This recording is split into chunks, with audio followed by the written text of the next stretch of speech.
ഇന്ത്യയിലെ ഭൂരിപക്ഷം എന്ന് പറയാൻ നമ്മൾ വിചാരിക്കുന്നത് പൊളിറ്റിക്കൽ ഭൂരിപക്ഷം, അത് എപ്പോഴും കമ്മ്യൂണൽ ഭൂരിപക്ഷമായി. ഈ പൊളിറ്റിക്കൽ ഭൂരിപക്ഷമാണെങ്കിൽ എപ്പോ വേണമെങ്കിലും തകരാം, പുതിയതുണ്ടാവാം, ചിലപ്പം ഭൂരിപക്ഷം കുറഞ്ഞു വരാം, ചിലപ്പോൾ കൂടി വരാം. കമ്മ്യൂണൽ ഭൂരിപക്ഷത്തിന് അങ്ങനെയില്ല, അത് സ്ഥിരമാണ്, അത് സ്ഥിര നിക്ഷേപമാണ്. പാലായി കേമാണി മാത്രമേ ജയിക്കുള്ളൂ, വേറെ ആരും ജയിക്കാൻ പറ്റില്ല. ജയിക്കണമെങ്കിൽ ആ സ്ഥിര നിക്ഷേപം നമ്മൾ പൊട്ടിക്കണം, എന്നാലേ ഇവിടെ തോൽപ്പിക്കാൻ പറ്റത്തുള്ളൂ. അതിന്റെ കാര്യം അത് കമ്മ്യൂണൽ ഭൂരിപക്ഷം ആയതുകൊണ്ടാണ്. അപ്പൊ മാണി നിൽക്കുമ്പോൾ കേരള കോൺഗ്രസ്സുകാരല്ല വോട്ട് പിടിക്കുന്നത്, മറിച്ച് മെത്രാനാ വോട്ട് പിടിക്കുന്നത്, വികാരിയാ വോട്ട് പിടിക്കുന്നത്. അങ്ങനെയാ മാണി ജയിക്കുന്നത്. അതൊരു ഫിക്സഡ് ഡെപ്പോസിറ്റാണ്. അതാണ് ഇന്ത്യയിലെ ഭൂരിപക്ഷം. ഇപ്പൊ ഇന്ത്യയിലെ ഭൂരിപക്ഷം എന്ത് ഭൂരിപക്ഷമാണ്?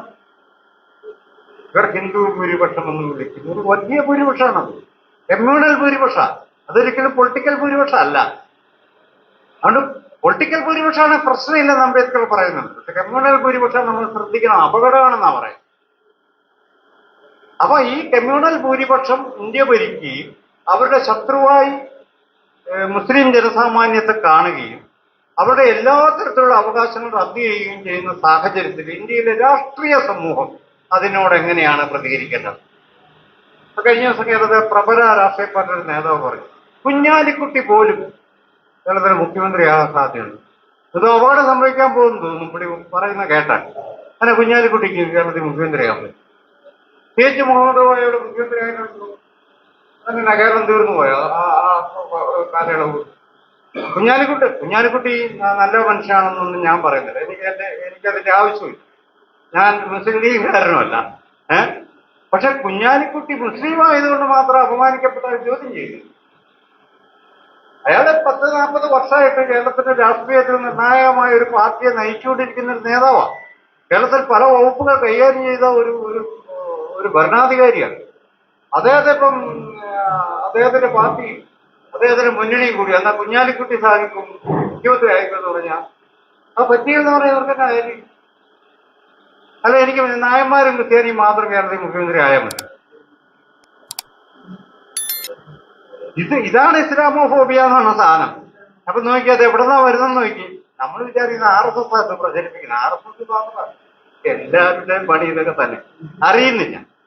ഇത്തരം വളരെ സംഘർഷാത്മകമായ ഒരു സാഹചര്യത്തിൽ നമുക്ക് എന്ത് ചെയ്യണം എന്നൊരു ചോദ്യം നമ്മുടെ രാഷ്ട്രീയ നേതൃത്വം ചോദിക്കാത്തത് കൊണ്ട് ഒളിഞ്ഞും തെളിഞ്ഞും മുസ്ലിം വിരുദ്ധത അവരാണെങ്കിലും മുസ്ലിങ്ങൾക്ക് സീറ്റ് കൊടുക്കാനില്ല, മുസ്ലിങ്ങൾക്ക് വളരെ കുറച്ച് സീറ്റ് മാത്രം കൊടുക്കാം.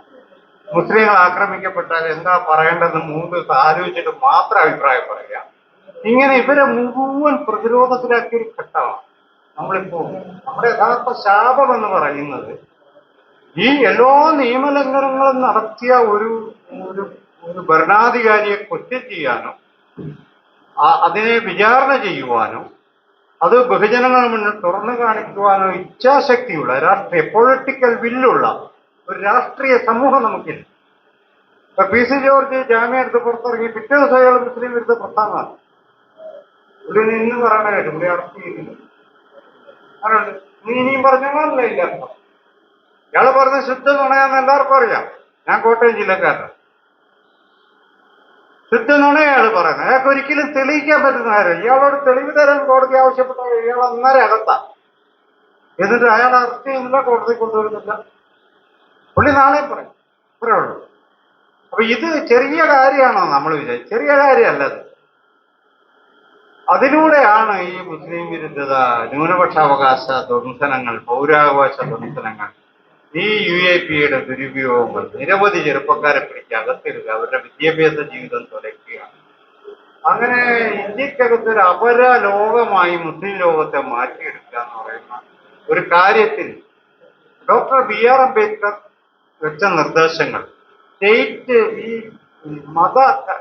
രണ്ട് മതങ്ങളാണല്ലോ, ഈ മതങ്ങൾ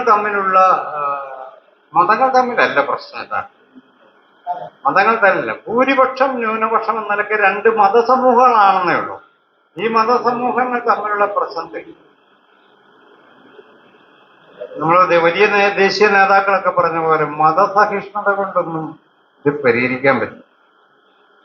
അത് പരിഹരിക്കാൻ പറ്റില്ല എന്ന് പറഞ്ഞാൽ എന്താണെന്ന് വെച്ചാൽ ഈ മതസഹിഷ്ണുത ഏറ്റവും അവസാനത്തെ ആളിലും കൂടി എത്തിക്കഴിഞ്ഞാൽ അത് പ്രവർത്തനക്ഷമമാവുന്നത്. നമ്മളിവിടെ ഇരിക്കുന്നവരെല്ലാം നല്ല സഹിഷ്ണുതയുള്ള ആൾക്കാരാണ്.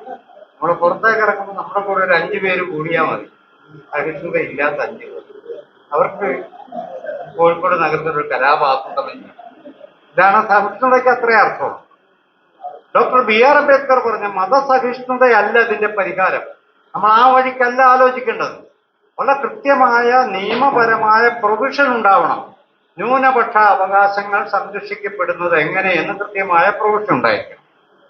ആ പ്രൊവിഷൻ സ്റ്റേറ്റ് നടപ്പിലാക്കാൻ കോൺസ്റ്റിറ്റ്യൂഷനിൽ ഒബ്ലൈഡ് ആയിരിക്കണം, നിയമപരമായി ബാധ്യസ്ഥമാണ്. ഈ 2 കാര്യം ഉറപ്പുവരുത്തിയാൽ മാത്രമേ ഈ ന്യൂനപക്ഷങ്ങളുടെ മേൽ ഭൂരിപക്ഷത്തിന്റെ അതിക്രമങ്ങൾക്ക് എന്തെങ്കിലും ഒരു തടയിടാൻ ആധുനിക ദേശരാഷ്ട്രത്തിനും ആധുനിക സമൂഹത്തിനും പറ്റുമെന്ന് അംബേദ്കർ അന്ന് തന്നെ ചൂണ്ടിക്കാണിക്കും. ഇത് ഇന്ത്യയിലെ ഏതെങ്കിലും രാഷ്ട്രീയ നേതൃത്വം ആവശ്യപ്പെട്ടു. നമ്മൾ യഥാർത്ഥത്തിൽ ആവശ്യപ്പെടേണ്ടത്